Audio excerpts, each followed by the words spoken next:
Beliau adalah kardiologis dari Siloam Hospital Kebonjeruk. Selamat datang Dr. Pasca, terima kasih atas waktunya.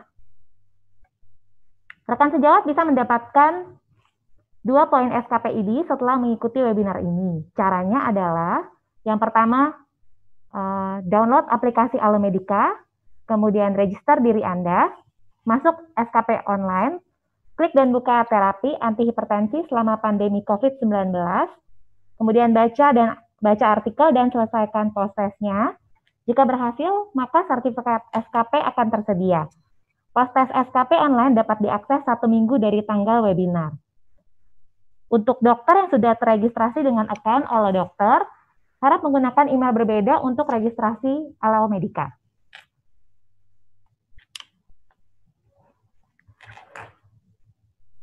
Berikut adalah susunan acaranya. Jam 11 kita akan pembukaan oleh saya sendiri, yaitu Dr. Amanda. Salam hangat untuk semuanya. Saya Dr. Amanda yang akan memandu webinar hari ini. Kemudian jam 11.05 akan merupakan sesi webinar kita. Sampai 11.35 merupakan sesi tanya jawab. Pukul 12 adalah sesi penutupan. Adapun tata cara webinar adalah yang pertama, mohon mikrofon di-mute atau dinonaktifkan. Kemudian pertanyaan dapat diketik di box Q&A. Dan sesi pertanyaan akan dibuka setelah presentasi narasumber selesai. Baik, saya akan membacakan CV Dr. Leonardo Pasca Suciadi, yang akrab dipanggil Dr. Pasca ya dok. Nah, Dr. Pasca menyelesaikan pendidikan kedokteran umum di FK Unika Atma Jaya Jakarta tahun 2008. Kemudian lanjut menyelesaikan pendidikan dokter spesialis jantung dan pembuluh darah di Universitas Padjadjaran Bandung tahun 2015. Kemudian tahun 2018 mengikuti Fellowship of Advanced Heart Failure di Universitair Medisch Centrum Utrecht di Netherlands.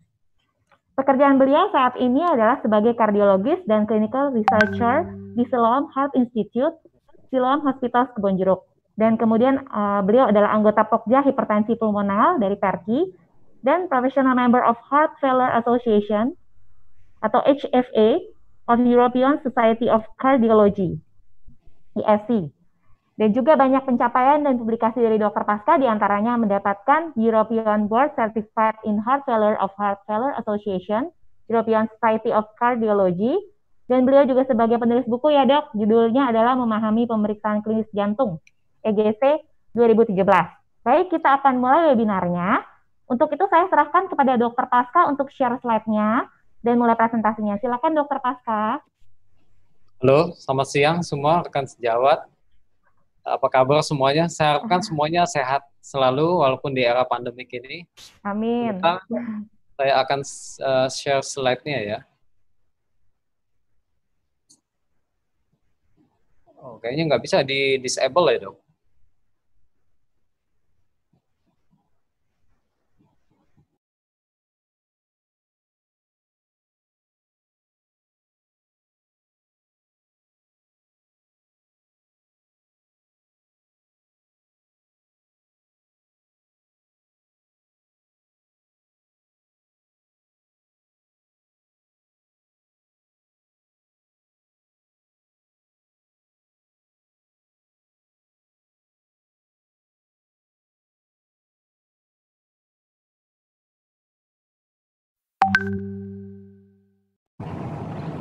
Sampai sebentar ya.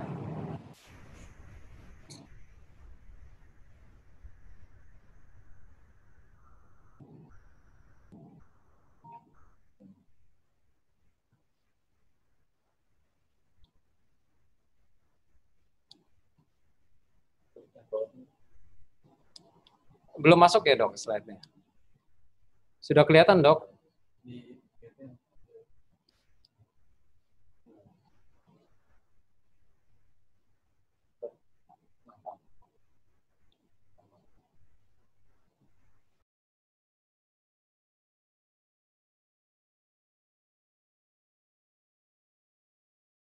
Ya, sudah terlihat dok.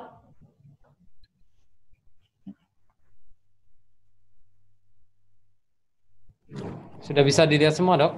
Bisa dok, bisa. Oke, kita mulai ya. Jadi topik hari ini yang kita coba diskusikan adalah tentang terapi antihipertensi, terutama dalam pandemi COVID-19 ini. Sebenarnya ini topiknya sederhana, simpel, tentang antihipertensi, tapi ada beberapa isu menarik yang akan nanti kita coba diskusikan bersama. Kenapa topik hipertensi ini penting bagi rekan-rekan sejawat, terutama yang dokter umum? Karena perlu diingat bahwa hipertensi itu merupakan suatu kompetensi dari dokter umum. Jadi ini sangat penting sekali untuk diingat bahwa rekan-rekan dokter umum itu harus confident dalam menangani pasien-pasien hipertensi. Karena hipertensi mayoritas itu adalah harus dipegang dan bisa dipegang oleh dokter umum. Hanya beberapa kelainan di hipertensi yang perlu dirujuk ke spesialis, contohnya hipertensi resisten, hipertensi sekunder, atau hipertensi pada pasien-pasien risiko tinggi. Baik, kita akan mulai.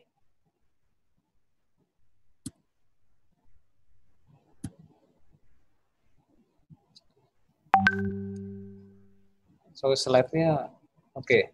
Jadi beberapa isu yang menarik di sini, keterkaitan hipertensi pada COVID, pandemi ini, dan secara umum adalah dengan penanganan pasien hipertensi selain pemilihan obat-obat antihipertensinya. Yang pertama tentang resiko pasien-pasien dengan hipertensi. Kita tahu pasien resiko tinggi untuk mengalami cardiovascular risk, tetapi juga ada specific concern tentang resiko pasien-pasien hipertensi yang mengalami COVID pneumonia. Kemudian masalah lainnya adalah masalah diagnosis, karena dalam hal ini dengan stay at home, pasien juga takut untuk rumah sakit, pengecekan maupun kontrol untuk tekanan darah. Ini sepenuhnya harus kita melakukan empowerment ke pasien di rumah. Jadi ini yang harus rekan-rekan sejawat bisa menjelaskan ke pasien, edukasi pasien apa yang mereka harus lakukan di rumah. Dalam hal terapi antihipertensi, yang salah satu isu yang sempat booming di awal-awal COVID itu adalah tentang resiko penggunaan RAS blockers, yaitu ACE inhibitor atau angiotensin receptor blocker dengan resikonya untuk terpapar COVID. Nanti kita akan bahas sekilas di belakang. Kemudian kolega sekalian juga perlu mengenali suatu red flags apa yang perlu menjadi perhatian supaya pasien-pasien yang tadinya di rumah untuk segera untuk ke rumah sakit untuk mencari pertolongan lebih lanjut. Itu yang akan topik yang kita akan diskusikan. Jadi tentang resiko pada pasien-pasien hipertensi, di sini kita bisa melihat bahwa berdasarkan usia dari pasien-pasien hipertensi, dari usia muda sampai tua, dengan semakin tingginya tekanan darah pasien, itu resiko untuk mengalami kejadian kardiovaskular di kedepannya menjadi meningkat. Yang warna merah gelap itu menunjukkan bahwa pasien semakin warnanya merah gelap itu hipertensinya semakin lebih lanjut atau lebih tinggi. Nah, yang menarik di sini kalau kita bandingkan antara mereka yang usianya lebih muda dibandingkan tua, ternyata peningkatan tekanan darah semakin tinggi itu semakin berdampaknya signifikan dibandingkan mereka yang tidak hipertensi pada usia muda. Pada usia tua relatif perbedaannya tidak terlalu signifikan. Ini karena lebih banyak komorbid pada pasien-pasien yang usia tua. Tapi pada usia muda, apabila dia punya hipertensi, resikonya jauh lebih signifikan dibandingkan mereka usia muda yang tidak punya hipertensi. Dan seberapa besar resiko pasien-pasien memiliki hipertensi, ini tergantung dari beberapa hal. Jadi pasien hipertensi itu bisa masuk ke resiko tinggi apabila sudah diketemukan misalnya hipertensif dengan LVH atau hipertrofi ventrikel kiri pada pemeriksaan ehokardiografi ataupun imaging, atau dia juga bisa diklaim sebagai hipertensinya membawa kepada kardiovaskular resiko yang tinggi apabila tekanan darahnya sangat tinggi sekali, yaitu misalnya grade 3 hipertensi dengan tekanan darah sistolik 180 mm Hg atau lebih dan diastolik di atas 110 mm Hg atau lebih. Dan pasien hipertensi juga mayoritas bisa masuk ke resiko menengah apabila dia hipertensinya di grade 2. Jadi ini menunjukkan bahwa di luar tekanan darahnya sendiri, ini ada beberapa pertimbangan pasien bisa masuk ke resiko yang menengah, tinggi, atau bahkan lebih tinggi lagi. Yang menarik dari penelitian ini, kalau kita bandingkan, ternyata pasien-pasien hipertensi yang derajat ringan, yang grade 1 di sini, jadi kalau dibandingkan, ternyata dia memiliki resiko untuk mengalami penyakit jantung dan pembuluh darah yang lebih tinggi. Dan ini kelihatan lebih jelas pada yang warna biru, yaitu pada mereka yang usianya lebih muda daripada 60 tahun. Jadi kejadiannya kalau kita lihat di hazard rasionya hampir 2 kali lipat untuk mengalami penyakit jantung dan pembuluh darah di kedepannya sebagai komplikasi dari hipertensi. Nah, pada usia yang lebih lanjut, perbedaan ini tidak terlalu signifikan, karena seperti yang dibahas tadi, pada usia lebih lanjut, selain hipertensi, rata-rata pasien memiliki komorbiditas yang lain yang turut mempengaruhi untuk terjadinya resiko jantung dan pembuluh darah. Jadi, demikian resiko pasien hipertensi secara global. Lalu muncul suatu kekhawatiran tentang penderita hipertensi pada era COVID ini, karena ditemukan ternyata pada rata-rata pasien COVID-19 yang dirawat, dan terutama yang kritis, ternyata hipertensi adalah komorbiditas yang paling sering ditemukan pada pasien-pasien demikian. Hampir 30% dari pasien COVID yang dirawat di ICU.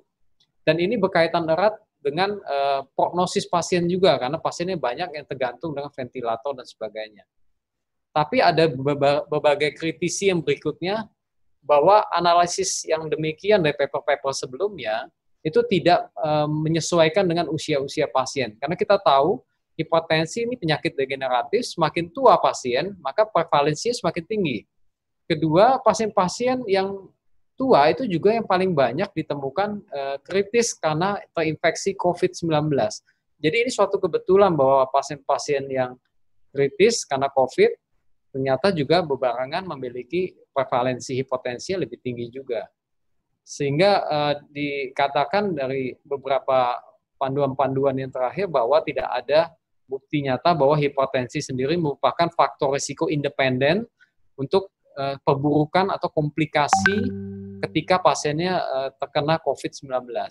Jadi yang paling penting, kontrol hipertensi juga perlu dipegang dengan baik, walaupun pasiennya sedang menderita COVID-19. Lalu tentang masalah diagnosis, yang perlu kita perhatikan dan diingat adalah hipertensi merupakan penyakit yang silent. Jadi mayoritas pasien tidak memiliki keluhan, tetapi sangat bermasalah, karena dia akan menimbulkan permasalahan komplikasi dalam jangka panjang. Sehingga satu-satunya cara ya kita tidak bisa mengandalkan keluhan pasiennya baru ditensi, tapi screening atau pemeriksaan tekanan darah ini menjadi penting untuk dilakukan secara reguler, terutama pada mereka yang sudah memiliki faktor risiko untuk kardiovaskuler. Ini merupakan definisi hipertensi berdasarkan panduan European Society of Cardiology, dan juga diadopsi oleh Perkumpulan Hipertensi dari PERKI, Perkumpulan Kardiologi Indonesia. Di sini kalau kita lihat tekanan darah di bawah 120 atau di bawah 80 untuk diastolik dikatakan tekanannya optimal. Normal apabila di bawah 130 dan diastoliknya di bawah 85. High normal apabila antara 130 sampai 139 dan diastoliknya 85 sampai 89. Dikatakan mulai hipertensi, yaitu grade 1 hipertensi apabila sistoliknya 140 sampai 159 dan diastoliknya 90 sampai 99. Hipertensi grade 2 dikatakan apabila tekanan darahnya 160 sampai 179 dengan diastoliknya 100 sampai 109. Dan grade 3 hipertensi apabila tekanan sistoliknya di atas 180 atau lebih dan diastoliknya di atas 110 atau lebih. Isolated systolic hypertension ini istilah khas dari European Society of Cardiology. Kita nggak akan ketemu di guideline-nya ACC/AHA Amerika. Ini apabila sistoliknya di atas 140, sedangkan diastoliknya relatif normal di bawah 90. Ini hipertensi yang khas pada usia lanjut. Ini merupakan definisi hipertensi yang kita adopsi di Indonesia yang berasal dari European Society of Cardiology. Definisi hipertensi demikian waktu guideline sebelumnya itu ditentukan dari pemeriksaan waktu di rumah sakit, jadi office blood pressure. Tidak punya panduan khas waktu pasien untuk dites di rumah waktu itu. Tapi pada panduan guideline 2018 dari European Society of Cardiology, diagnosis hipertensi bisa dilakukan dengan berbagai pemeriksaan selain dengan office blood pressure. Jadi bisa dicek di rumah dengan home blood pressure dengan ketentuannya tapi berbeda, yaitu apabila tekanan darah sistoliknya di atas 135 atau lebih dan diastoliknya di atas 85 atau lebih dengan pengukuran di rumah itu sudah dikategorikan sebagai hipertensi. Yang menarik juga mereka merestui adanya definisi hipertensi berdasarkan pengukuran ambulatory blood pressure. Jadi ambulatory blood pressure itu lebih menyerupai alat ukurnya dengan wearable, jadi digunakan oleh pasien. Yang di rumah sakit kami bentuknya seperti jam tangan, pasien akan pakai selama 24 jam, dan setiap 15 sampai 30 menit alatnya akan memompa tekanan darahnya dan akan ada catatannya yang bisa kita lihat diinterpretasi di komputer di kemudian harinya. Ambulatory blood pressure menjadi penting kalau kita mau memantau adanya tekanan darah waktu tidur. Karena tekanan darah dengan metode pengukuran yang lain itu tidak bisa dilakukan waktu pasiennya tidur. Jadi selama proses tidur, itu kita bisa mengetahui fluktuasi tekanan darahnya melalui ambulatory blood pressure. Mengapa tekanan darah waktu tidur ini menjadi penting? Kalau kita lihat di kurva ini, baik itu di sebelah kiri diagram sistolik, sebelah kanan diastolic blood pressure, yang warna lebih gelap itu menandakan tekanan darah waktu tidur. Memang resiko peningkatan cardiovascular death-nya semakin tinggi tekanan darah, tentunya semakin tinggi juga. Tetapi yang paling mencolok itu adalah bar yang warna gelap, yang sebelah paling kanan. Itu menunjukkan bahwa peningkatan di tekanan darah waktu tidur, atau waktu tidur malam terutama, ini berdampak jauh lebih signifikan dibandingkan pengukuran tekanan darah yang metode lain. Salah satunya misalnya di office blood pressure terhadap kaitannya dengan cardiovascular mortality. Di sini yang menunjukkan bahwa tekanan darah waktu tidur pada beberapa populasi perlu kita cari tahu.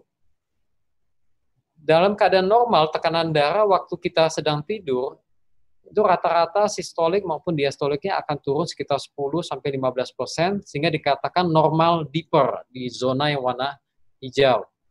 Tapi ada beberapa pasien yang penurunannya tidak signifikan atau kurang dari 10%. Dan itu cukup mempengaruhi tentang cardiovascular outcome-nya di kemudian hari. Tapi ada beberapa pasien yang lebih berbahaya lagi bahwa waktu tidur tekanan darahnya justru lebih naik, yang dikatakan reverse deeper. Ini khas sekali gambarannya pada pasien-pasien dengan obstructive sleep apnea, yaitu waktu tidur terjadi ngorok dengan adanya suatu henti napas periode apnea, sehingga dalam waktu tidur justru tekanan darahnya meningkat, respons simpatisnya tinggi, di mana hal ini sebenarnya berkebalikan dengan fisiologi tidur. Karena waktu kita tidur harusnya semuanya menjadi tenang, ada relaksasi otot, dan juga penapasan menjadi lebih teratur, detak jantung turun, begitu juga tekanan darah. Tapi waktu terjadinya obstructive sleep apnea atau OSA, ini akan terjadi peningkatan signifikan waktu sedang tidur. Sehingga bisa dipertimbangkan saat ini bahwa salah satu penyebab pasien-pasien hipertensi yang resisten sudah dikasih obat dengan cukup baik, patuh pasien minum obat, tapi tidak membaik, tekanan darahnya tidak mencapai target. Salah satu penyebab yang paling sering adalah OSA. Ini jadi harus dipikirkan terutama pada mereka yang obesitas, karena OSA prevalensi sekitar 30% pada penderita obesitas. Jadi kolega harus memikirkan hal tersebut. Dan dengan pengukuran nocturnal hipertensi ini dengan ambulatory blood pressure bisa mengindikasikan adanya kemungkinan OSA pada kasus hipertensi yang resisten. Lalu pengukurannya dengan alat apa? Jadi dari panduan ISC tahun 2018 dan juga dari INASH dari Indonesia, yang direkomendasikan alat ukur untuk tekanan darah adalah sphygmomanometer, baik itu otomatis maupun semi otomatis, jadi masih harus pakai empot-empotan itu ya. Tapi bisa dilakukan secara auscultatory atau oscillometric, jadi yang bersifat getaran tanpa harus menempelkan stetoskop. Jadi yang seperti banyak dimiliki pasien di rumah, gambaran yang sebelah kiri atas itu tekanan sphygmomanometer yang otomatis digital tanpa perlu stetoskop sama sekali. Penggunaan sphygmomanometer dengan air raksa tidak dianjurkan lagi sejak guideline sebelumnya pun sudah dikatakan demikian karena masalah akurasinya dan juga karena masalah ekologi ya, karena penggunaan merkuri yang harus dibatasi. Jadi tidak kalau dianjurkan ke pasien untuk pengukurannya ya silakan membeli alat digital sphygmomanometer dan itu bisa dipakai di rumah dengan akurat. Tetapi dari panduan INAESA Indonesia dianjurkan supaya validasinya selalu rutin dilakukan antara 6 sampai 12 bulan sekali terhadap alat-alat ini. Nah, wearable blood pressure monitor atau yang berbentuk jam ini untuk pertama kalinya di-approve di FDA bulan Desember 2018, namanya Heart Guide, itu keluaran dari Omron, harganya ya sekitar $500 USD. Ini alatnya berbentuk jam yang bisa dipakai sama seperti smartwatch. Ini gambarannya contohnya waktu saya berkesempatan mencobanya waktu di ESC Congress tahun lalu. Bentuknya lebih bulky dibandingkan smartwatch yang untuk sports misalnya. Tapi di lengannya yang khas itu di strapnya ada alat untuk mengukur tekanan darah sesuai dengan interval yang kita sudah setting. Dan akurasi alat ini sudah di-approve dari FDA. Ini merupakan keluaran Omron jam pengukur tekanan darah keluaran Omron ini adalah prototipe pertama yang di-approve FDA. Mungkin ke depannya akan lebih banyak lagi yang mengikuti sehingga pasien bisa mengukur secara ambulatori di rumah, termasuk waktu tidur.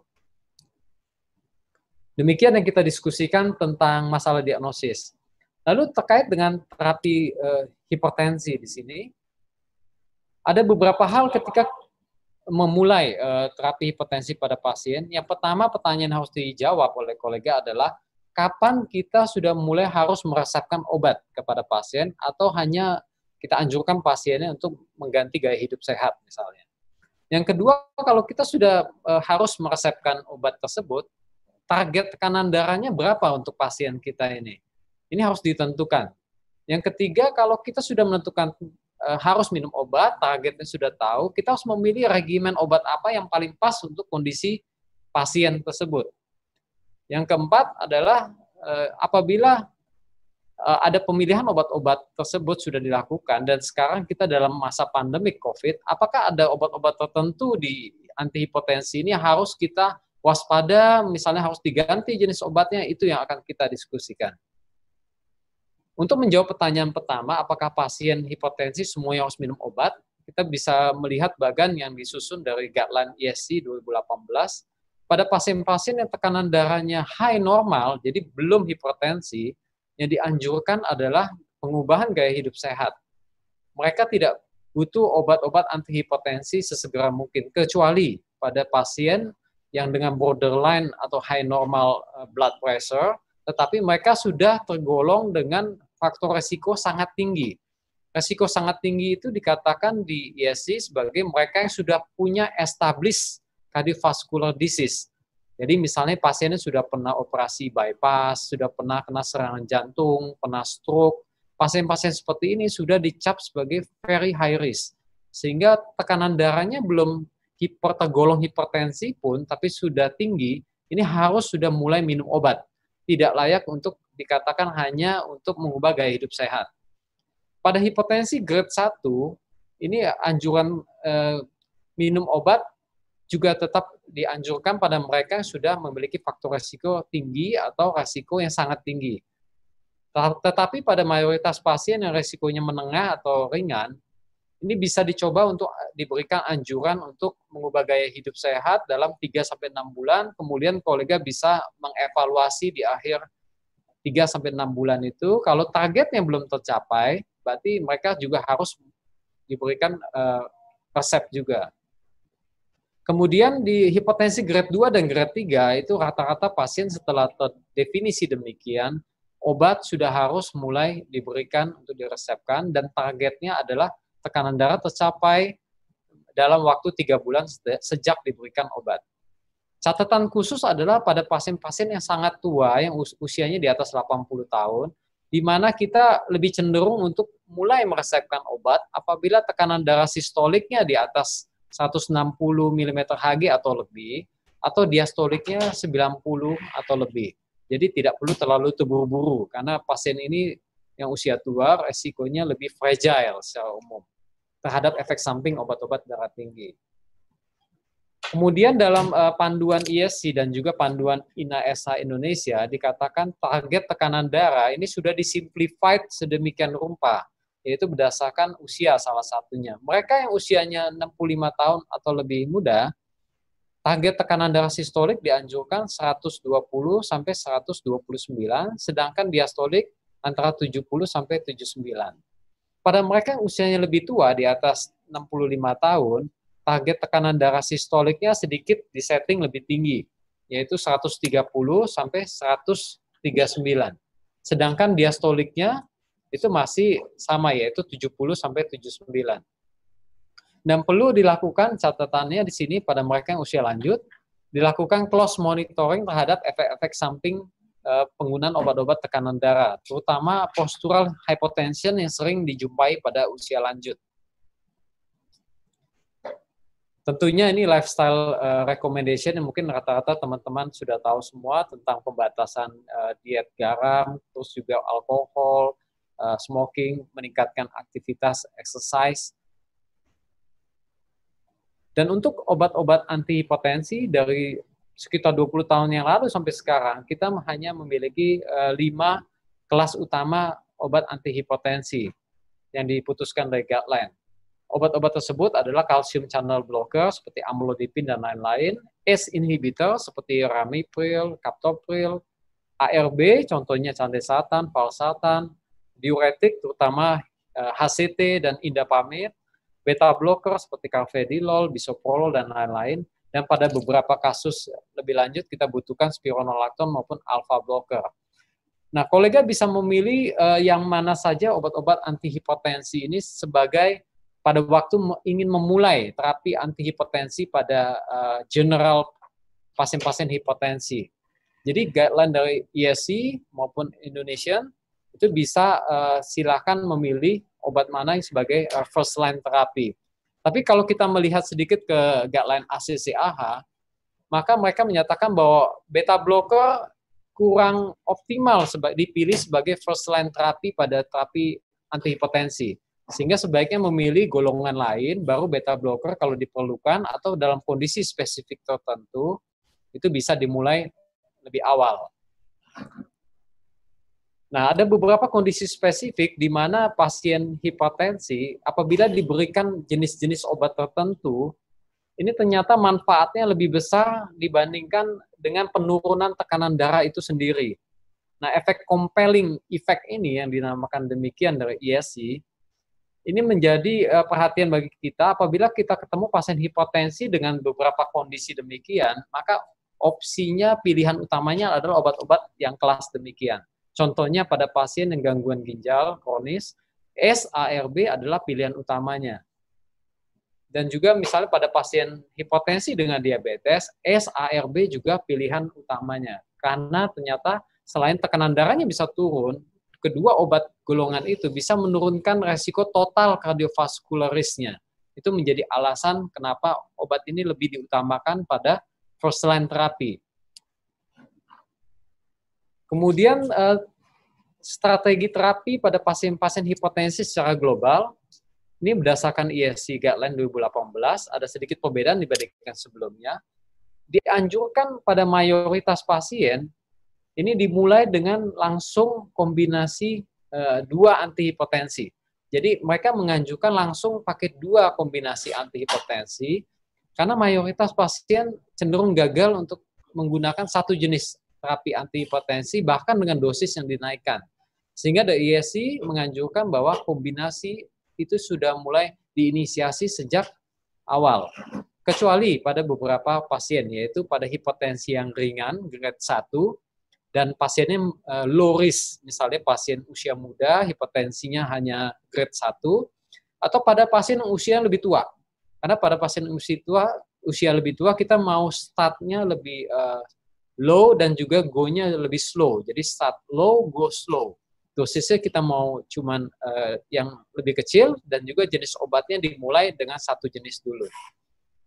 untuk menghindari efek sampingnya. Apabila dalam pemantauan 3 bulan, paling telat targetnya tidak tercapai, maka ini kombinasinya bisa ditambahkan lagi menjadi kombinasi 3 macam obat. Apabila dengan 3 kombinasi obat dan salah satunya diuretik di situ, maka pasiennya tidak mencapai target juga. Ini bisa diklasifikasikan sebagai hipertensi resisten. Kasus seperti ini biasanya perlu di-refer ke spesialis untuk kita cari tahu penyebabnya apa, dan juga obat salah satunya yang bisa dicoba saat resistensi hipertensi itu adalah spironolakton. Semua kombinasi obat-obat antihipertensi bisa digunakan secara umum cukup aman, kecuali satu hal yang itu di garis merah, yaitu jangan pernah melakukan kombinasi ACE inhibitor dengan ARB. Karena kita tahu efek sampingnya jauh lebih banyak berdasarkan beberapa studi yang sebelumnya sudah kita ketahui. Salah satunya studi yang terakhir adalah On Target tahun 2009, ternyata kerusakan ginjalnya atau dysfunction ginjalnya menjadi lebih dominan dengan kombinasi ACE dan inhibitor dan ARB ini.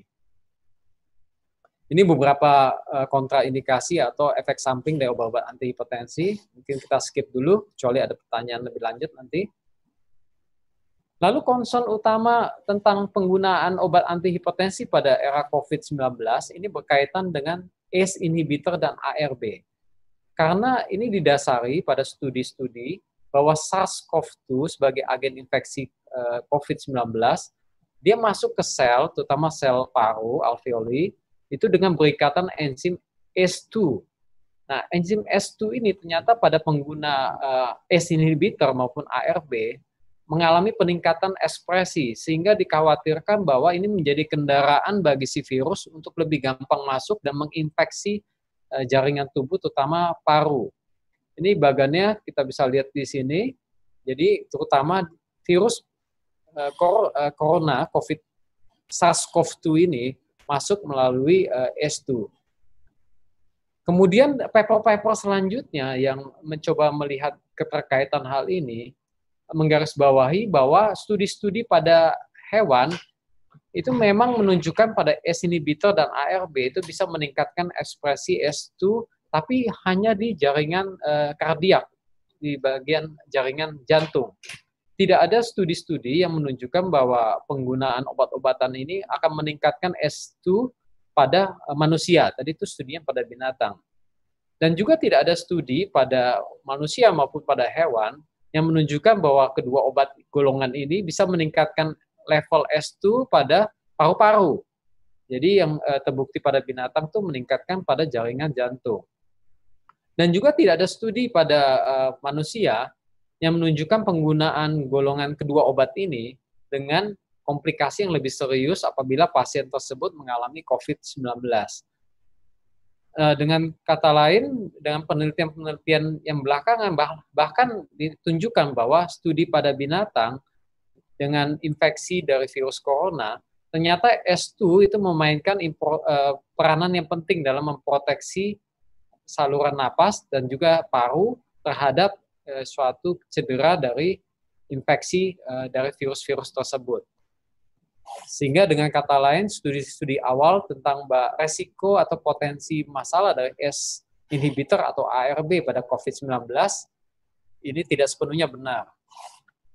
Dari beberapa studi, ini salah satunya yang kita bisa lihat, bahwa resiko pneumonia pada pengguna ACE inhibitor maupun ARB justru pada mereka yang mengalami pneumonia dan menggunakan ACE inhibitor sebagai obat antihipertensinya, relatif risknya itu lebih kecil. Dengan kata lain, betul dari studi yang kita sudah bahas sebelumnya bahwa penggunaan ACE inhibitor jangan-jangan bisa menimbulkan efek proteksi pada kondisi pneumonia yang disebabkan oleh virus. Dan ini panduan dari ISC mengeluarkan paper terkait isu ini dan ditunjukkan dalam kesimpulannya bahwa tidak ada alasan saintifik untuk men-stop penggunaan ACE inhibitor maupun ARB pada penderita yang sebelumnya sudah menggunakan kedua obat ini, baik pada kasus hipertensi maupun gagal jantung, pada saat pasiennya mengalami COVID-19. Itu pernyataan dari ISC. Dan ini pernyataan resmi dari European Society of Hypertension, di mana mereka menggarisbawahi bahwa beberapa poin hipertensi sendiri itu tidak berkorelasi dengan peningkatan komplikasi pasien-pasien COVID-19 yang dirawat. Jadi seperti slide awal yang saya tunjukkan tadi, bukan hipertensinya yang membuat perburukan keluhan pada pasien, tapi karena mayoritas pasien-pasien hipertensi itu memang usianya lebih lanjut, sehingga ketika terkena COVID, ya komplikasinya lebih berat. Yang kedua, pada pasien-pasien yang sudah menggunakan ACE inhibitor maupun ARB, tapi pasiennya terkena COVID dan kondisi klinisnya sebenarnya cukup stabil, maka kedua obat ini masih bisa dilanjutkan seperti sedia kala.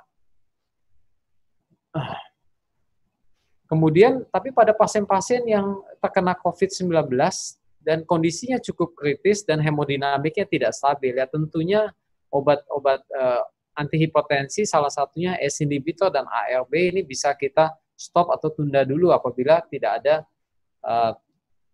hipertensi yang bisa mempengaruhi kondisi pasien. Dan kita juga tahu efek samping ACE inhibitor atau ARB dalam kondisi pasien kritis, salah satunya bisa mengganggu dan fungsi ginjal dan juga peningkatan kalium, serta mempunyai efek vasoplegik yang membuat pasiennya bisa profound hypotension. Ini menjadi perhatian kita.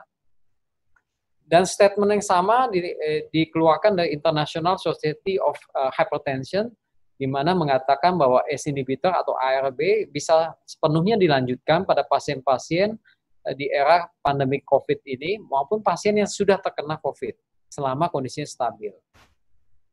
Dan menilai untuk isu tersebut, saya juga bersama rekan-rekan tim penelitian saya sempat publikasi di Indonesian Journal of Cardiology yang baru publish bulan lalu. Di sini kita mengumpulkan data-data dari banyak rekomendasi badan-badan hipertensi dunia, dan di sini kita bisa ditunjukkan bahwa hampir semua badan hipertensi dunia setuju bahwa ACE inhibitor maupun ARB ini bisa terus diberikan pada pasien-pasien selama pandemi COVID ini. Tidak perlu khawatir dengan resiko perburukan karena infeksinya atau meningkatkan resiko terkena COVID malah. Jadi relatif semua badan hipertensi setuju mengenai hal ini. Beberapa usulan dari ISC pada pasien-pasien hipertensi yang sudah terkena COVID, kita bisa lihat di sini, apabila pasiennya terkena COVID dan gejalanya ringan, dan pasiennya mengalami self-isolated di rumah misalnya, di sini obat-obat antihipertensinya silakan dilanjutkan sesuai kondisinya, dan tidak perlu untuk mengadjust dosis maupun men-stop ACE inhibitor ataupun ARB dalam kondisi ini, dan tetap disarankan pasien selama di rumah untuk pengukuran tekanan darah secara rutin, dan untuk follow up ke dokternya. Ini sangat dianjurkan untuk menggunakan telekonsultasi dibandingkan pasiennya untuk datang ke rumah sakit. Jadi perlu diingat bahwa pasien hipertensi... Maaf dok, waktu tinggal 5 menit dok. Oke, tinggal beberapa slide lagi dok. Jadi pasien hipertensi ini salah satu pasien yang paling ideal untuk konsultasi lewat telekonsultasi. Selama kolega sekalian bisa mengajarkan dan edukasi ke mereka bagaimana mengukur tekanan darah di rumah, harus dicatat setiap pagi bangun tidur maupun menjelang tidur malam. Nanti memiliki diary untuk hipertensi dan tekanan darahnya. Dan obat-obatannya juga diingat namanya, dosisnya. Maka dilakukan telekonsultasi ini sangat efektif dalam mengontrol tekanan darahnya, terutama dalam era pandemik demikian. Kemudian pada pasien-pasien yang sudah terinfeksi COVID-19 dan kondisinya harus dirawat di rumah sakit, maka secara umum ini kasus per kasus. Kalau pasiennya kondisinya stabil, maka obat-obat antihipertensi, ACE inhibitor, ARB juga bisa dilanjutkan. Tapi pada kondisi klinis yang tidak stabil atau tekanan darahnya lebih rendah lagi, ya tentunya obat demikian bisa ditunda lebih dahulu. Ada beberapa obat yang biasa digunakan di lapangan pada pengobatan COVID yang cukup membuat kita agak hati-hati ketika dikombinasikan dengan obat antihipertensi, yaitu salah satunya penggunaan kloroquine apabila kita kombinasi dengan amlodipin. Ini kita tahu bahwa kloroquine bisa meningkatkan sitokrom di liver dan meningkatkan efikasi dari amlodipin. Sehingga agak hati-hati karena bisa membuat profound hypotension pada pasien-pasien bahkan yang menggunakan amlodipin dengan dosis yang sama sebenarnya, karena adanya interaksi obat dengan kloroquine. Oke, kita akan di slide terakhir ini kita akan melihat kapan pasien hipertensi di rumah dari kolega harus dianjurkan untuk rujuk ke rumah sakit untuk pemantauan lebih lanjut. Yang pertama, kapan harus dirujuk ke spesialis? Apabila kita ketemu pasien ini memiliki resistensi hipertensi. Jadi hipertensi resisten setelah makan 3 jenis obat, salah satunya diuretik, tapi target tekanan darahnya tidak tercapai. Tapi kita harus exclude dulu bahwa pasiennya tidak ada masalah dengan compliance, teknik pengukuran tekanan darahnya tepat, dan tidak ada white coat hypertension, dan tidak ada penyebab sekunder hipertensi yang lain. Salah satunya OSA yang tadi sempat saya singgung. Kedua, apabila pasiennya kecurigaan ada secondary hypertension. Jadi 90% kasus hipertensi di lapangan itu adalah essential hypertension. Sekitar 10% sisanya adalah hipertensi yang terjadi karena kondisi sekunder penyakit lain. Kapan kita harus curiga secondary hypertension? Apabila penderita hipertensi grade 2 atau grade 3 itu masih usianya muda di bawah 40 tahun, atau hipertensi yang terjadi pada anak-anak, atau pasien yang sudah tua, sudah biasa minum obat hipertensi selama ini stabil, tiba-tiba belakangan kok tambah tinggi terus, tensinya tidak terkontrol. Ini harus dievaluasi lebih lanjut tentang secondary hypertension. Kemudian yang ketiga yang harus di-refer adalah pasien-pasien hipertensi, tensi berapapun, apabila dia tergolong dengan resiko sangat tinggi. Misalnya pasiennya sudah pernah mengalami penyakit jantung maupun stroke, ini menjadi pasien yang sangat resiko tinggi, harus dirujuk. Jadi 3 kondisi ini yang spesialis perlu dilakukan, dirujuk ke spesialis maksud saya. Selebihnya hipertensi adalah kompetensi dokter umum seperti yang saya kemukakan di awal. Kemudian ada beberapa kondisi urgent yang harus kita sampaikan ke pasien bahwa mereka tidak perlu takut untuk ke rumah sakit dan justru mereka harus kita push ke rumah sakit. Yaitu apabila terjadi peningkatan tekanan darah yang sangat tinggi dan apalagi disertai dengan gangguan kerusakan organ target. Misalnya edema paru, terjadi stroke dan sebagainya, ini wajib harus cepat-cepat ke rumah sakit. Apabila ada efek samping dari obat antihipertensi yang dia miliki, ini juga harus evaluasi lebih lanjut. Dan pada penggunaan beberapa jenis obat antihipertensi seperti diuretik, ACE inhibitor, ARB, dan spironolakton, beberapa cek darah harus dilakukan secara rutin untuk melihat gangguan elektrolit maupun fungsi ginjal. Ya, demikian dari presentasi saya, Dr. Amanda, silakan. Ya, terima kasih Dr. Pasca atas pemaparannya yang sangat komprehensif. Tadi sudah di-share dari Dr. Pasca tentang resiko pasien hipertensi, kemudian diagnosis, bagaimana kontrol tekanan darah sendiri di rumah, juga ada alat-alatnya ya dok ya. Kemudian ada juga terapi antihipertensi, yaitu RAS blocker dan refleks atau perhatian.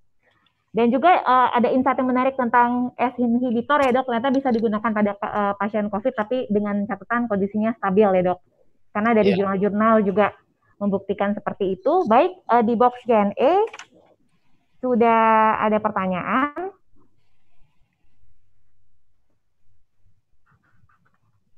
Dari Dr. Reza Kusuma Wardana, jika ada pasien hipertensi lama yang tidak rutin minum obat hipertensi, lalu datang ke vaskes dengan kondisi tekanan darah yang normal, kurang dari 130/80,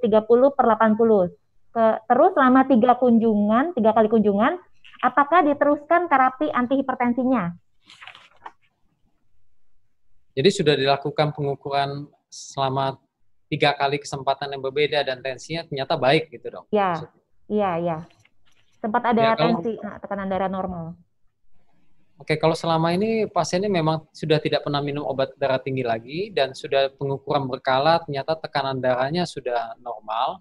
Yang pertama kita lihat secara total cardiovascular risk pasien ini seperti apa. Kalau pasien ini secara umum resikonya low atau intermediate dengan tekanan darah yang sudah tercapai, ya mungkin kita hanya anjurkan pasiennya untuk melakukan pengukuran berkala saja. Tapi kalau pasiennya memang termasuk di resiko yang sangat tinggi, ini harus didiskusikan lagi kasus per kasus dengan dokternya. Mayoritas pasien hipertensi yang sudah memiliki faktor resiko tinggi atau sangat tinggi, obat-obat antihipertensi tetap dianjurkan untuk dipakai selama tidak terjadi insidensi hipotensi. Mungkin demikian, Dok. Ya, baik dok. Dok, saya pengen tanya sih dok, itu jangka waktu untuk step one atau initial terapi ke second line terapi untuk terapi anti hipertensi itu, tadi dokter bilang itu kurang lebih 3 bulan ya dok. Jadi selang waktunya? Oh iya, bukan, itu maksudnya 3 Oke. bulan itu target terapi kita harus tercapai. Oh, I Jadi see. penggantian dosis obat antihipertensi atau kita mau menambahkan jenis obat antihipertensi paling cepat kita lakukan bisa 2-4 minggu. Oh, oke. Baik dok. Kemudian ada pertanyaan juga dok dari dokter Maria Dwi LES. Obat hipertensi untuk ibu hamil yang aman apa ya dok? Ya, ada beberapa obat antihipertensi pada ibu hamil, tadi saya sempat tampilkan di slide juga sebenarnya. Salah satunya golongan CCB, calcium channel blocker, itu bisa dipertimbangkan cukup aman. Terus yang kedua, ya yang biasa kita pakai, metildopa itu bisa dipakai juga. Beta blocker, hati-hati, tapi masih boleh dipakai. Yang pasti tidak boleh dipakai adalah ACE inhibitor dan ARB. Dan diuretik juga agak hati-hati karena kalau terjadi hipovolemi akan mempengaruhi sirkulasi ke plasenta, tapi selama tidak terjadi hipovolemi masih boleh dipertimbangkan. Oke, baik dok. Ada pertanyaan dari dokter Lukas Sigit. Untuk tensimeter otomatis digital, cara untuk ditera setiap 6-12 bulan, caranya bagaimana dok? Saya punya 2 tensi di klinik, tensi aneroid dan tensi digital. Kadang angka penurunan selisih 10-20 mm Hg. Yang lebih dipercaya yang mana dok? Terima kasih. Ya, jadi ini masalah kita memang di lapangan setelah membeli alat pengukur tekanan darah yang terutama digital. Setelah post marketingnya kita harus servisnya kemana sih? Ini sesuatu yang memang nggak lazim di negara kita ya. Jadi ketika kita mau validasi menjadi kesulitan. Harusnya kita harus balik ke vendor yang menjual, minta divalidasi. Itu biasanya dilakukan cukup rutin di rumah sakit sebenarnya. Jadi kalau untuk beli lepas di luar, di rumah, ini terus terang saya juga nggak tahu kalau memang tidak memiliki vendor yang bisa dikontak. Kalau mengenai tentang beberapa perbedaan tentang alat ukur, metode alat ukurnya maksudnya, sebenarnya sphygmomanometer yang anaeroid yang seperti gambar yang tadi saya sampaikan di bagian kiri bawah, tidak terlalu dianjurkan di ESC guideline, walaupun di panduan Indonesia itu masih dianjurkan. Tapi yang lebih yang kita bisa lebih reliable itu sebenarnya ya penggunaan digital sphygmomanometer. Karena ini faktor akurasinya lebih tepat selama metode teknik pengukurannya tepat. Kalau metode yang lain yang menggunakan stetoskop ini sangat bergantung akurasinya dengan mereka yang memeriksa. Dalam hal teknis pemeriksaannya misalnya, dan juga tergantung ya kualitas kuping yang mendengarkan juga. Jadi bisa beda-beda. Baik dok, pertanyaan selanjutnya dari Dr. Nodia. Dok, semenjak pandemik seperti ini, banyak pasien baru yang datang ke klinik untuk mengecek tekanan darah. Sebelumnya pasien ini sudah sering kontrol rutin dulu sebelum pandemik ini di rumah sakit. Namun karena pandemik ini jadinya takut untuk rumah sakit untuk kontrol kembali. Padahal pasien ini riwayatnya hipertensi, DM tipe 2, dan juga ada CAD, dan menggunakan ring. Yang ditanyakan apakah pasien yang punya riwayat seperti ini harus tetap kontrol ke spesialis di masa pandemik ini, atau tidak masalah untuk meneruskan obat-obat dari spesialis setiap bulannya tanpa harus kontrol. Terima kasih dokter. Ya, ini sangat tergantung sekali dengan seberapa baik edukasi yang kita berikan kepada pasien selama monitor tekanan darahnya di rumah, termasuk juga efek-efek samping obat-obatan yang dipakai. Dan perlu dicatat, pasien yang tadi disebutkan ini adalah tergolong pasien yang very high risk. Karena dia sudah pernah pasang ring dan juga ada CAD misalnya ya. Sehingga pengontrolan tekanan darah ini sangat penting untuk kita edukasikan ke pasien. Dan tentunya seperti yang tadi direkomendasikan dari guideline, selama pasiennya stabil, tidak ada keluhan maupun efek samping yang lain, ini pasiennya sangat ideal untuk kita pandu secara telekonsultasi. Ini peranannya sangat baik sekali pasien seperti ini, selama edukasi yang kita sampaikan bisa terapkan oleh mereka, kita bisa pandu secara telekonsultasi selama mereka bisa mencatat tekanan darahnya, efek samping obat, jenis obat, dan sebagainya. Jadi mungkin tidak perlu sampai rutin datang ke rumah sakit karena resiko mereka untuk terpapar juga tinggi. Tapi salah satu opsinya saat ini ya telekonsultasi. Oke, baik dok. Ya baik. Ini ada pertanyaan dari Dr. Fajar Fikri. Selamat siang dok, saya Fajar dari Surabaya. Izin bertanya dok, kapan kita harus menurunkan tekanan darah pada hipertensi grade 3 secara cepat dan drastis ke normal, dan kapan kita turunkan tekanan darah dengan perlahan? Terima kasih dok. Ya, hipertensi yang paling penting kita harus mengetahui bahwa ini suatu proses yang progresif, menahun, sehingga tidak ada kepentingan kita harus cepat-cepat turunkan tekanan darah dalam waktu yang singkat, kecuali dalam hal kasus hipertensi emergensi.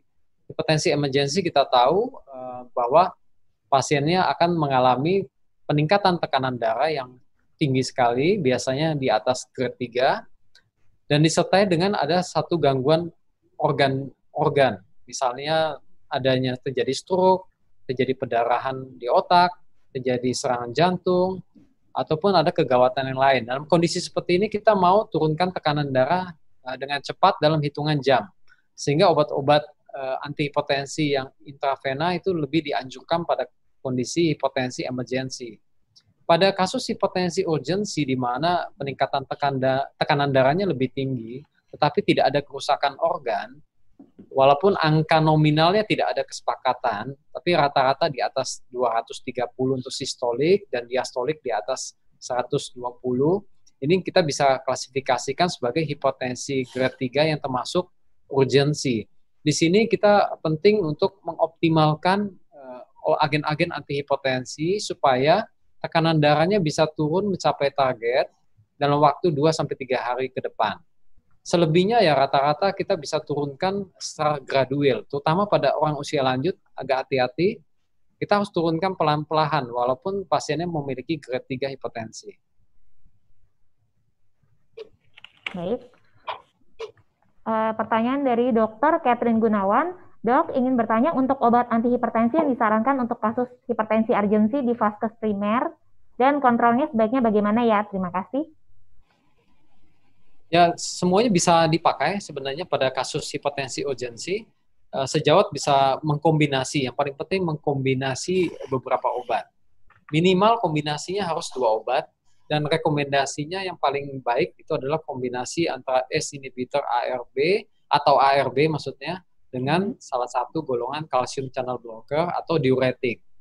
Tetapi pada hipertensi urgensi, mungkin ketika kita akan memulai ACE atau ARB yang dosisnya lebih tinggi, mungkin yang penting untuk sejawat cek itu adalah fungsi ginjalnya. Hati-hati pada pasien yang sebelumnya mungkin tekanan darahnya cukup terkontrol, terus belakangan tensinya naik sekali menjadi hipertensi urgensi, kita harus pastikan ini bukan kegawatan ginjal. Karena jangan-jangan kreatininnya sekarang lagi naik tinggi, dan itu tentunya agak hati-hati kita memulai ACE inhibitor atau ARB dengan dosis yang lebih tinggi dalam kondisi kidney injury seperti demikian.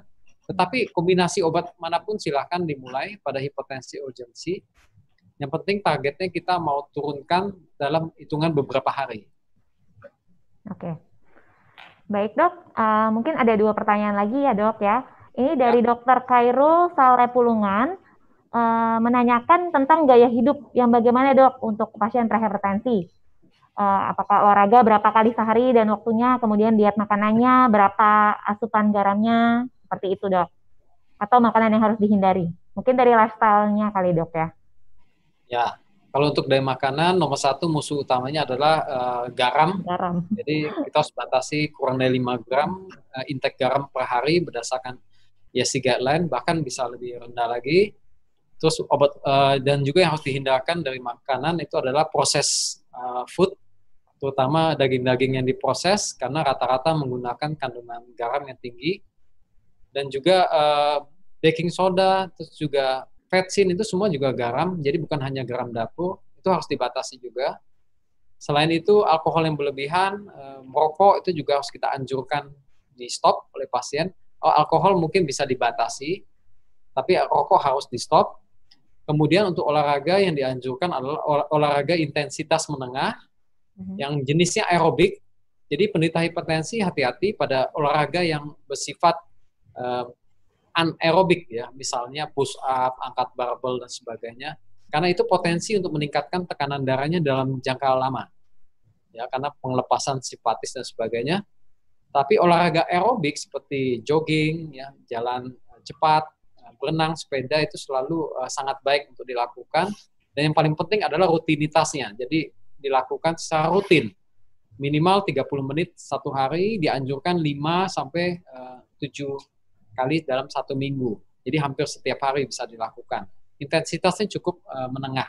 Nggak perlu yang intensitasnya lari kencang sampai berat, nggak perlu. Kemudian yang paling penting juga adalah menurunkan berat badan. Karena banyak sekali saya temukan di lapangan penderita hipertensi yang obesitas, begitu berat badannya turun secara signifikan, obat anti hipertensinya bisa perlahan satu persatu dilepas. Dan mungkin salah satu faktor yang bisa mengkaitkan hal itu karena penderita obesitas itu banyak juga yang mengalami gangguan tidur yang namanya OSA. Sehingga ketika berat badannya turun, maka osanya juga mulai membaik, maka tekanan darahnya juga lebih gampang dikontrol. Mungkin demikian. Oke. Dok, ada lagi pertanyaan dari Dr. Muhammad Kafabila. Apabila ada postural hipotensi, apakah ada perubahan tentang target goals terapi? Oh ya, terus saya juga mau tanya dok, bagaimana sih dok cara mencegah postural hypertension pada lansia? Ya, Tadi postural di slide, hypertension dijelaskan. ini sangat sering ya ditemukan pada mereka semakin meningkat usianya, efek sampingnya banyak. Biasanya gejala awalnya seperti dizzy, ya, kelenyangan. Terus kalau kita nggak aware tentang hal itu, dan pasiennya dalam kondisi dehidrasi, misalnya suatu saat dia benar-benar terjatuh, terjadi sinkopi. Jadi yang paling penting ketika kita memiliki pasien lansia, kita ingin mengobatinya secara lebih perlahan, dengan dosisnya pakai dosis lebih kecil, dan juga kita mencapai target yang kita mau, itu juga lebih perlahan. Mungkin bisa lebih dari 3 bulan, bisa lebih panjang dari 3 bulan, tidak perlu terlalu terburu-buru, dan target tekanan darahnya seperti yang tadi dikatakan, pada mereka yang lansia itu cukup sistoliknya antara 130 sampai 139. Ternyata di bawah 130, kalau kita tekan lagi tensinya, ternyata benefitnya tidak baik. Sehingga ada beberapa paper yang kita sudah tahu bahwa tekanan darah itu pada manusia itu sifatnya memiliki J-curve. Ketika tekanan darahnya terlalu rendah, resiko kematian juga meningkat. Tapi ketika tekanan darah juga terlalu tinggi, resiko kematiannya juga meningkat lagi. Jadi kita mau mencapai balance untuk tekanan darah. Tidak boleh terlalu rendah, tidak boleh terlalu tinggi. Nah, apabila terjadi hipotensi ortostatik yang kita curigai pada pasien, ya tentunya kita harus buktikan di waktu di office. Kita harus ukur tekanan darahnya pasiennya setelah berdiri 1-2 menit, kemudian kita lakukan pengukuran tekanan darahnya. Kalau dari posisi tiduran menjadi berdiri 2 menit, ternyata tensinya turun lebih dari 20 mm Hg, ya ini berarti memang confirm terjadi hipotensi ortostatik. Yang kita bisa anjurkan ke pasien, ya obatnya kita mulai turunkan dosisnya, terutama yang paling penting adalah obat diuretik. Karena bisa jadi pasiennya juga mengalami hipovolemi karena efek diuretiknya. Sehingga dosis diuretiknya mungkin bisa diturunkan atau malah di stop, dan dosis obat lainnya bisa kita sesuaikan lagi secara perlahan. Oke, baik dok. Terima kasih atas sharingnya Dr. Pasca, sangat menarik dan sangat bermanfaat bagi rekan-rekan sejawat, terutama pada layanan primer di era pandemik ini. Oh ya, saya ingin memberi info kepada para sejawat, kalau Alamedica sudah menerbitkan artikel tentang kontroversi pengaruh ACE inhibitor dan ARB terhadap COVID-19 ya dok. Jadi jangan lupa nanti dicari di aplikasi Alamedica. Kemudian terima kasih atas sharingnya Dr. Pasca. Nah, setiap pandangan yang dikemukakan di atas adalah milik penulis dan tidak mencerminkan pandangan Alamedica atau ala dokter. Jangan lupa rekan sejawat bisa mendapatkan 2 poin SKPID setelah mengikuti webinar ini. Caranya adalah, pertama download aplikasi Alamedica, kemudian register diri Anda, Masuk ke SKP online, klik dan buka terapi antihipertensi selama pandemi COVID-19, baca artikel dan selesaikan prosesnya. Jika berhasil, sertifikat SKP akan otomatis tersedia. Adapun proses SKP online dapat diakses sampai 1 minggu dari tanggal webinar ini. Untuk dokter yang sudah terregistrasi dengan akun Alo Dokter, harap menggunakan email yang berbeda untuk registrasi Alo Medika. Baik, saya tutup webinar ini. Terima kasih Dokter Pasca. Semoga selalu sehat untuk kita semua. Jadi dokter andal dalam genggaman. Salam Alo Medika. Sampai jumpa.